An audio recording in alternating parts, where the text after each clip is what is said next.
This little girl had just gotten off the metro with her mom. You know, we were passing out flyers. She just stopped. She was staring. I asked, do you know her? She looks up at me and she says, she looks just like me. Every time I look at this picture, it makes me emotional.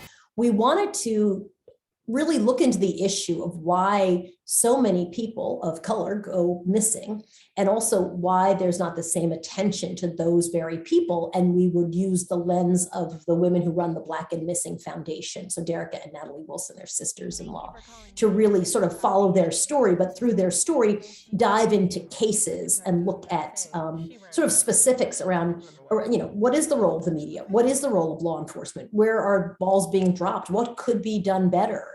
Specific cases. You know, Natalie said something to me the other day. She said, so just name one case where a Black person went missing. Name that one famous case.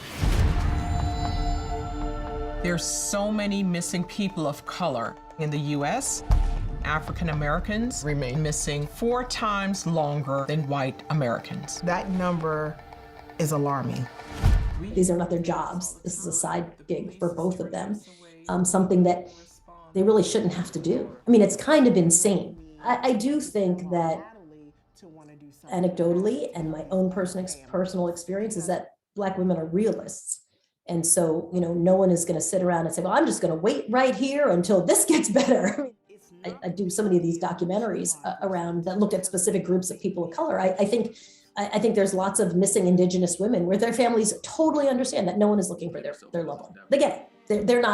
They're not surprised when the police are not interested. They're not surprised when officers don't call them back. And that's what happened, you know, in this documentary, where people will say, we've called the police, they haven't bothered to call us back yet, which is insane. These men and women that are going missing look like my siblings or look like my parents and my grandparents. They matter.